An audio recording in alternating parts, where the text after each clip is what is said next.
I'm younger than Bob, I'll do it.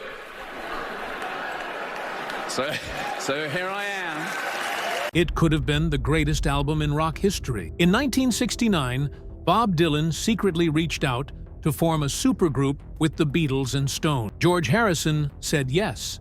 Keith Richards called it fantastic. The plan was set until Mick Jagger suddenly said no. But why did Jagger walk away from the collaboration of the century? The shocking truth remained hidden for decades. The full story is more disturbing than fans ever imagined. Mick Jagger was born on July 26, 1943, in Dartford, Kent. It was the middle of World War II. Bombs from German planes were still falling on British towns, and Dartford was no exception. His father, Basil Jagger, taught physical education. His mother, Eva, was active in local politics. At just 4 years old, Mick met another boy named Keith Richards. They sat in the same classroom at Wentworth Primary School. For a short while, they were friends, but their families moved apart and they lost touch. It seemed like nothing special, but that short childhood connection planted a tiny seed. No one knew then that the world's biggest rock band would one day grow from that small moment. By the time Mick turned 14, he had already found his true love, American blues. While most British teens were dancing to skiffle, Jagger was digging through old mail-order catalogs for rare records. He searched for names like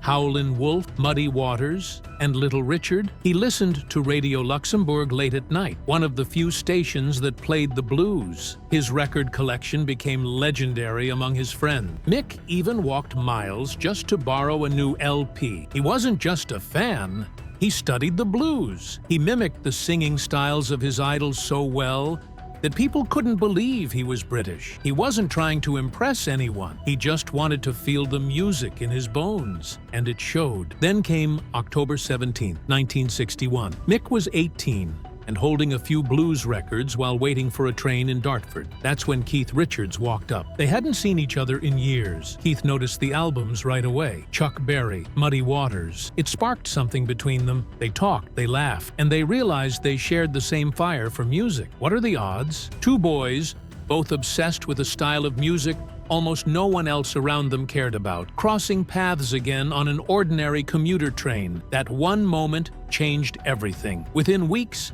they were meeting regularly, listening to music and jamming. That train ride quietly set the Rolling Stones in motion. In 1960, before anyone had heard of the Stones, Mick and Keith started a band with their friend Dick Taylor. They called it Little Boy Blue and the Blue Boys. It wasn't just a hobby, they were serious. They played blues and R&B covers at local parties and clubs, places where most people had never even heard that kind of music. Mick stood at the front, bold and confident, already moving like a star. They recorded rough demos on old reel-to-reel tape machines. Some of those tapes still exist. Their songs came from American legends like Jimmy Reed and Bo Diddley. Jagger was just 17, but his voice already had grit. His stage presence already pulled people in. He didn't wait for fame. He was building it, gig by gig, chord by chord. But even with music burning inside him, Jagger took a strange detour. In 1961, he enrolled at the London School of Economics. His goal was to study business, maybe even follow in his father's footsteps. His grades were good. His professors saw him as smart and driven. By day,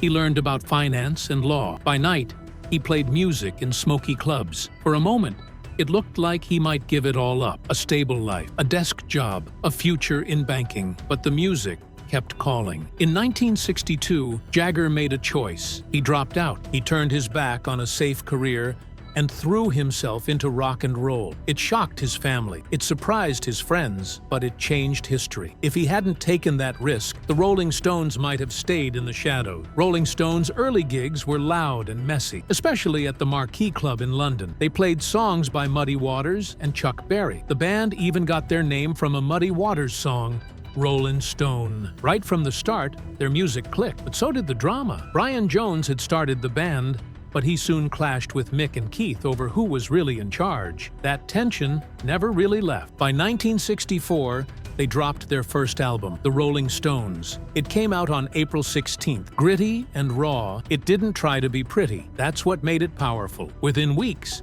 It hit #1 on the UK albums chart and stayed there for 12 straight weeks. Then came The Last Time in February 1965. It wasn't just another song. It was their first UK #1 single written by Jagger and Richards themselves. They sold over 250,000 copies in just the first week. With their loud guitars and bold lyrics, they didn't just sound different, they felt different. Suddenly, they weren't just a band. They were the face of a new kind of youth, angry, rebellious, and ready to push back. And then came a monster hit. In June 1965, I Can't Get No Satisfaction exploded. It became their first US #1 song and stayed at the top for 4 weeks. The riff? Keith Richards created it with a fuzz pedal and reportedly didn't even remember writing. He recorded it half asleep. The lyrics talked about frustration, sex, and feeling used by ads and society. Some radio stations refused to play it, but the fans couldn't get enough. It sold over 1 million copies in the US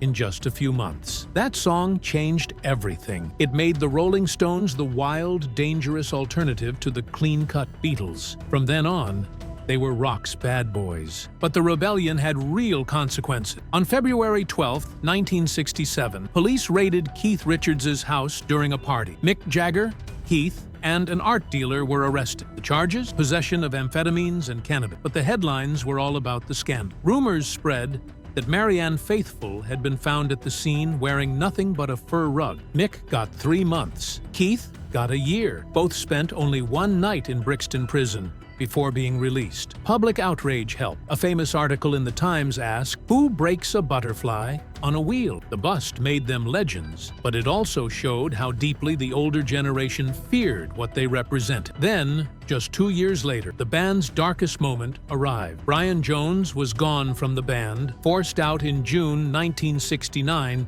due to his erratic behavior and drug use. Less than a month later, on July 3rd, he was found dead at the bottom of his swimming pool in Sussex. He was only 27. The official report called it death by misadventure, but fans weren't so sure. Some blamed Mick and Keith. They said the band had betrayed him, abandoned him. Jones's death turned him into a tragic symbol. He joined the infamous 27 Club, a list that would later include Jimi Hendrix, Janis Joplin, and Kurt Cobain. The timing was eerie. Just days before, the Stones had replaced Jones with Mick Taylor. The shock never really faded. Even years later, Jagger and Richards seemed haunted by what happened. On the other hand, Bob Dylan was born on May 24, 1941, in Duluth, Minnesota. But he didn't grow up in a big city. He spent his childhood in Hibbing, a small town in Minnesota's Iron Range. It was cold, quiet, and far away from everything. Just 17,000 people lived there back then. The main thing in town was a giant iron mine, the biggest open-pit iron mine in the world. His dad worked for Standard Oil, and life was simple, but the place felt cut off from the rest of the world. Dylan once said, "You could look out your window and see nothing but miles of dirt." Yet that lonely town somehow sparked his imagination. He spent hours tuning into faraway radio stations,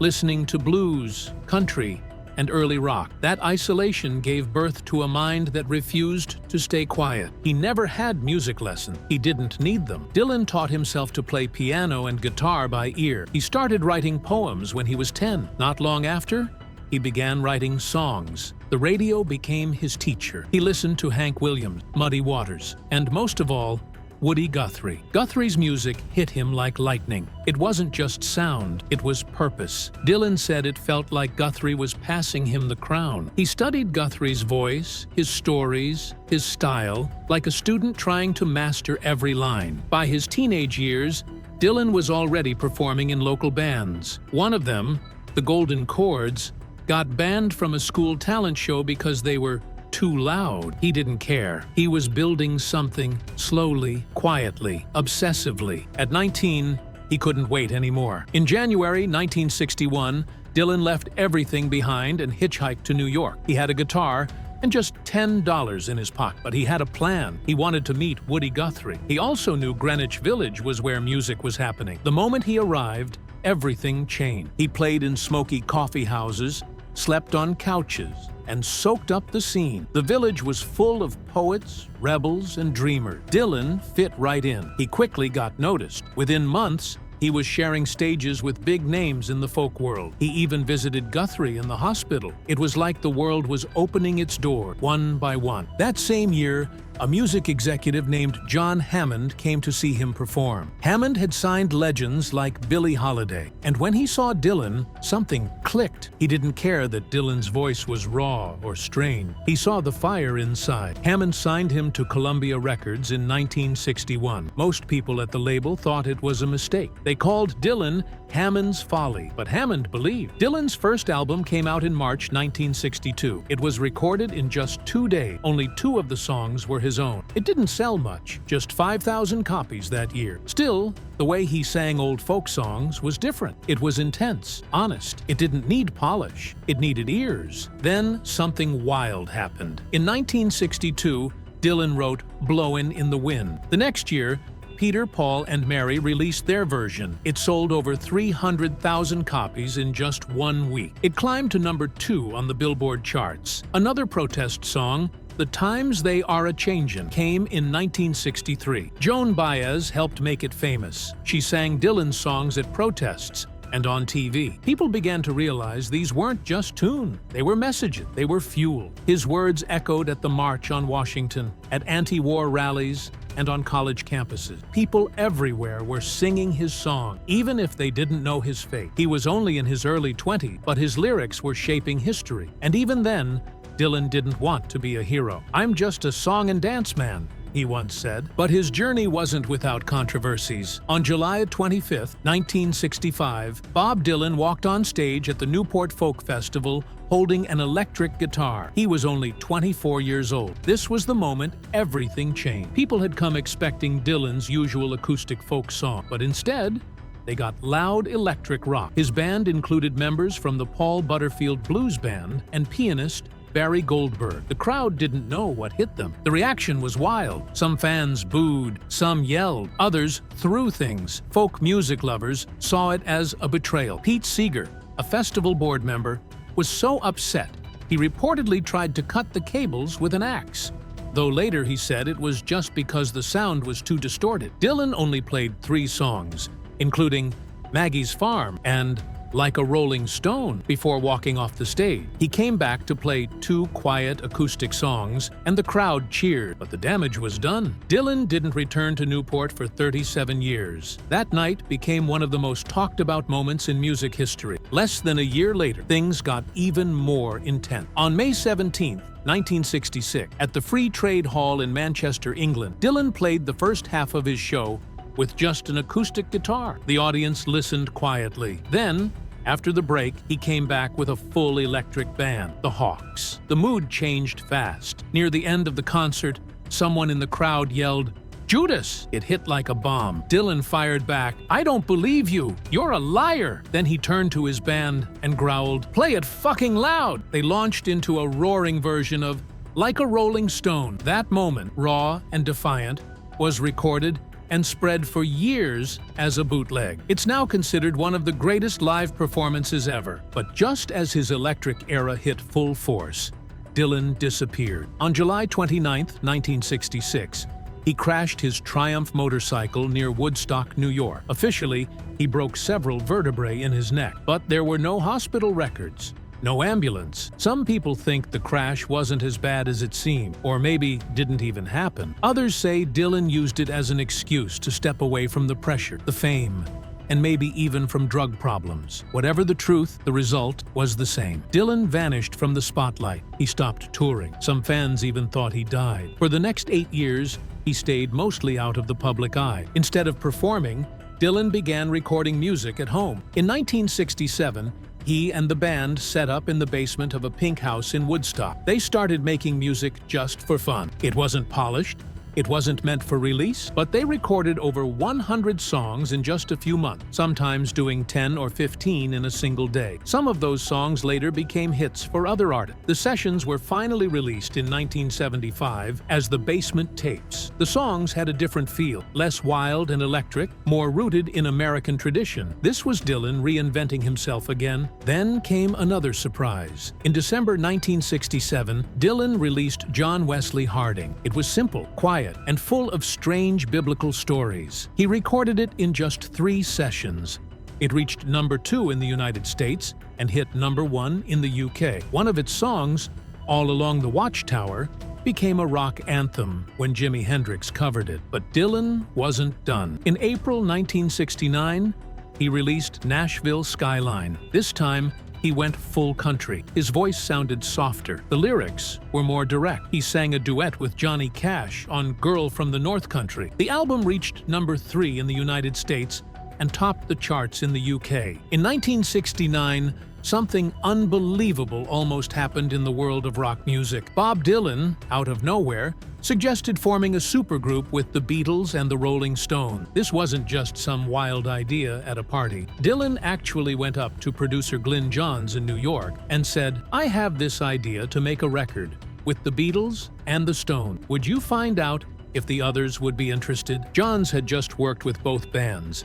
He'd produced Get Back for the Beatles and Beggar's Banquet for the Stones. He knew this wasn't a joke. This was Dylan. This was real. 3 of the biggest names in music, Dylan, the Beatles, and the Stones, possibly on one album. The idea was insane, and Johns knew he had to try. He went straight to work. The plan? Take the best songs from Dylan, John Lennon, Paul McCartney, George Harrison, Mick Jagger, and Keith Richards. Then, mix and match the rhythm section. Ringo Starr, Charlie Watts, Bill Wyman, whoever fit the song best. It would have been the ultimate collaboration. The talent was there. The songs were ready. The timing was perfect. This wasn't just a dream. It was almost reality. When Johns talked to the musicians, the reactions were mixed, but some were surprisingly positive. Keith Richards and George Harrison didn't hesitate. They thought it was a brilliant idea. Both of them admired Dylan deeply. George had already worked closely with Dylan and would later join him in the Traveling Wilburys. Keith was excited too. He called the idea fantastic. Ringo, Charlie, and Bill Wyman were open to it. They said they'd join if everyone else did. They weren't against it. They just didn't want to rock the boat alone. John Lennon was more complicated. He didn't say no, but he wasn't really into it. Maybe he didn't want to share control. Maybe he thought it was too messy to pull off. Either way, he didn't push for it. The surprising part was that the idea didn't fall apart right away. Big names like these usually came with big egos, but this time, the door stayed open for a while. There was real curiosity. Dylan had changed the way the Beatles thought about lyrics. Harrison and Richards were among the most respected guitarists of their time, and somehow they were ready to work together. But then came the hard stop. Paul McCartney and Mick Jagger both said no. Not maybe, not let's talk later, just no. That was the end of it. McCartney was already dealing with serious trouble inside the Beatles. He and Lennon were fighting. The band was close to breaking apart. Adding more strong personalities into that mix probably sounded like a nightmare to him. Jagger had a different reason. He was building a clear identity for the Stones. They were the rebel, the gritty, raw alternative to the polished Beatles. Mixing that image with Dylan's loose, wandering style could mess everything up. He didn't want the Stones to be swallowed by Dylan's world. Looking back, even Glyn Johns admitted maybe they were right. Maybe it was too big, too hard to pull off. But fans still talk about it. Just imagine what could have come from that. One album, 6 legends. It could have changed everything. Jagger later explained his fear more clearly. It wasn't just that he and Dylan had different styles. It was that Dylan had this wild, chaotic energy. He would come into a session with half-written songs, throw out strange directions like "play it like it's raining," and expect musicians to figure it out on the spot. The Stones didn't work like that. They built songs piece by piece. They repeated takes until everything locked together. That was their sound. That was their identity. Jagger felt that jumping into Dylan's world could ruin that. Dylan wasn't trying to dominate. He just pulled everything toward him by nature. And Jagger didn't want to lose control of his band. There's one night in 1972 that really showed the gap between them. Dylan showed up at a club in New York where Jagger and other stars were hanging out. Dylan picked up a guitar and started playing. The room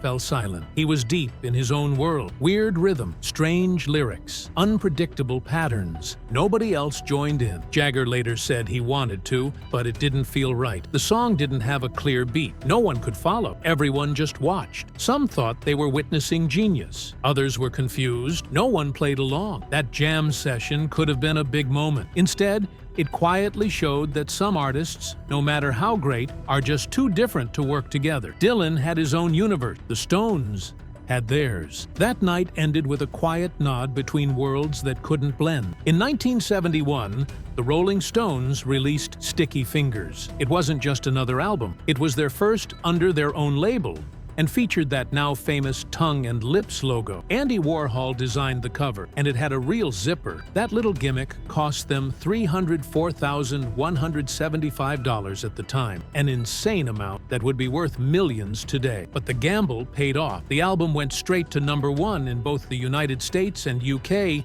and sold over 3 million copies in the States alone. It kicked off a streak of 8 straight #1 albums. Songs like Brown Sugar and Wild Horses became instant classics. By 1999, Sticky Fingers was added to the Grammy Hall of Fame. Then came 1972's Exile on Main Street. The band recorded it in a French villa while hiding from the UK taxman. The sessions were wild, full of excess and chaos, but the result was magical. Critics still call it one of the greatest rock albums of all time. These two records didn't just dominate charts, they defined what rock and roll sounded like in the 70s. Behind the scenes, though, things got messy. Keith Richards was deep into heroin by the mid-70s. In 1977, he was arrested in Toronto with enough heroin to be charged with trafficking. That could have meant life in prison. During that time, Richards would vanish during studio sessions. Mick Jagger had to take charge. He ran everything from the music to the legal issue. While Jagger kept the band alive, Richards fell further into addiction. When Keith eventually came back, he found that Jagger wasn't ready to share the spotlight anymore. That shift created tension that never really went away. By the end of 1974, another shock hit the Stones. Mick Taylor quit the band. His bluesy guitar had been a key part of their sound since Let It Bleed, but just days before a new album's recording sessions, he walked away. The timing was terrible. The band scrambled. That's when Ronnie Wood stepped in. He had played with Faces and Jeff Beck, but his style was rougher and more in sync with Keith's. Wood clicked with the band quickly, and while many thought he might be a temporary fix,